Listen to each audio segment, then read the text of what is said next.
정직한 사업가에서 민족의 스승으로. 이승우는 2살 때 어머니를 여의고 할머니 품에서 자랐습니다. 16살이 되던 해에 할머니와 아버지마저 돌아가셨습니다. 그는 그릇가게에서 심부름꾼으로 일하며 근근히 살았습니다. 그릇가게 주인이 이승훈을 보니 그가 어찌나 정직하고 착하던지 하는 일마다 옳지 않은 것이 없었습니다. 저 아이는 비록 배운 것은 없지만 앞으로 큰 인물이 되겠구나. 심부름만 시킬 게 아니라 장사를 가르쳐 줘야겠어. 그릇가게 주인에게 장사를 배운 이승우는 24살이 되자 직접 그릇가게를 차려 사업을 시작했습니다. 그는 6년 만에 가게를 크게 키우고 관서 지방에서 이름난 사업가가 되었습니다. 그는 사업을 크게 벌여보려고 평양의 큰 부자인 오씨에게 사업 자금을 빌렸습니다. 그러나 얼마 후 청일 전쟁이 일어나서 청나라 병사들이 재물을 몽땅 약탈해가는 바람에 하루아침에 빈털터리가 되었습니다. 하는 수 없이 빈손으로 오씨를 찾아가 말했습니다. 피란을 갔다 오니 가게가 있던 곳에 빈터만이 남았습니다. 말미를 좀 주시면 반드시 돈을 벌어서 갚겠습니다. 그러자 오씨가 이승훈의 손을 덥석 잡으며 말했습니다. 난리가 난 뒤 돈을 빌려갔던 사람들이 한 명도 찾아오지 않았네. 자네같이 정직한 사람은 반드시 성공할 걸세. 빚은 없던 것으로 하고 받지 않겠네. 오씨는 차용증을 찢어버리고 큰 돈을 더 빌려주었습니다. 그 덕분에 이승우는 기적같이 다시 일어설 수 있었습니다. 그 뒤 이승훈의 사업은 날이 갈수록 번창했습니다. 그러던 어느 날 그는 평양 거리를 걷다가 청년 안창호의 연설을 듣게 됩니다. 우리는 우물한 개구리처럼 작은 하늘만 쳐다보지 말고 좀 더 넓은 세상을 바라보아야 합니다. 세계의 흐름을 읽어야 합니다. 그러려면 젊은이들을 가르치는 학교를 세워야 합니다. 연설이 끝나자 이승우는 청중을 헤치고 나가 안창호를 만났습니다.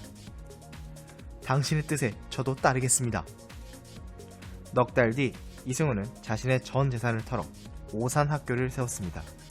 오산학교는 우리나라 청소년들에게 애국심을 심어주는 민족교육의 요람이 되어 수많은 독립운동가를 배출했습니다. 이황이 마음을 다스린 방법. 태계 이황은 어린 시절부터 몸이 약해서 공부를 하면서도 몸을 건강하게 만드는 방법을 생각했습니다. 그러던 중 만병의 근원은 마음에 있다는 것을 깨닫고 마음이 갑자기 답답하고 화가 날 때 먹을 수 있는 약 하나를 만들었습니다.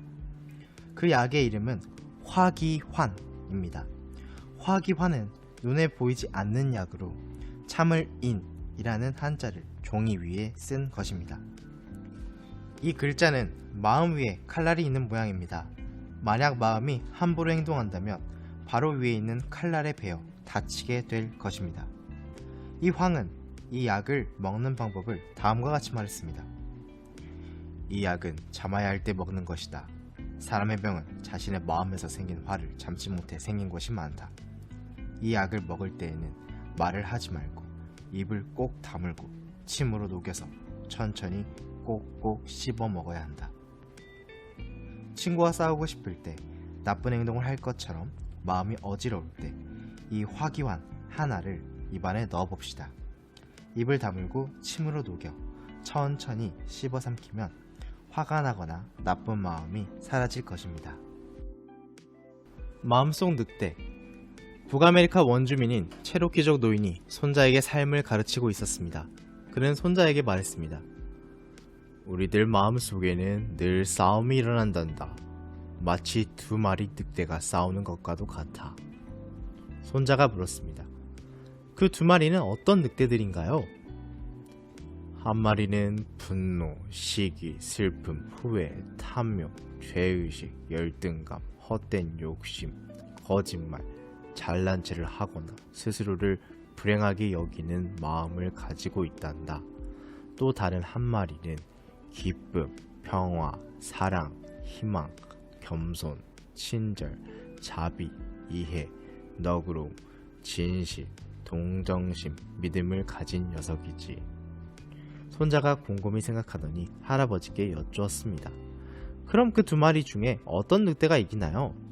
노인이 대답했습니다. 네가 먹이를 주어 키운 늑대가 이기게 된단다.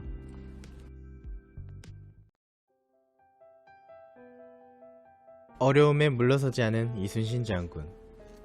명량 대첩을 앞두고 이순신 장군은 선조 임금께 마음을 다지는 글을 올렸습니다.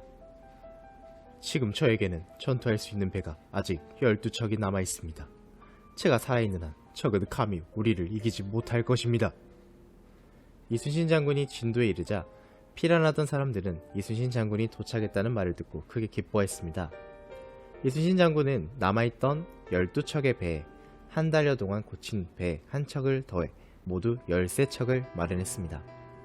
바다에서 벌이는 싸움에 능한 일본 적장이 배 130여 척을 이끌고 이순신 장군과 명량에서 만났습니다.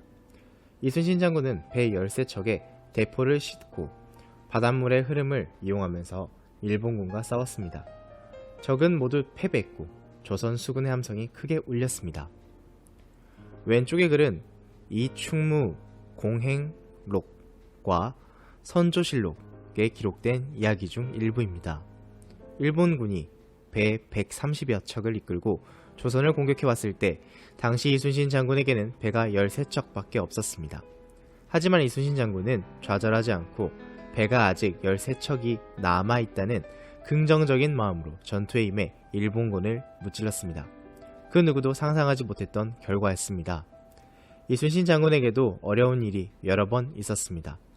장군을 시기하는 사람들의 비난과 방해로 한때는 관직에서 쫓겨나기도 했습니다.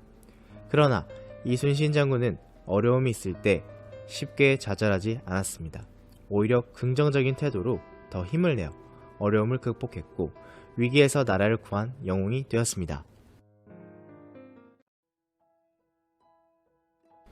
봄과 같은 사람, 이혜인. 봄과 같은 사람이란 어떤 사람일까 생각해본다. 그는 아마도 늘 희망하는 사람, 기뻐하는 사람, 따뜻한 사람, 친절한 사람, 명량한 사람, 온유한 사람, 생명을 소중히 여기는 사람, 고마워할 줄 아는 사람, 창조적인 사람, 긍정적인 사람일 게다. 자신의 처지를 원망하고 불평하기 전에 우선 그 안에 해야 할 바를 최선의 성실로 수행하는 사람, 어려움 속에서도 희망과 용기를 새롭히며 나아가는 사람이다.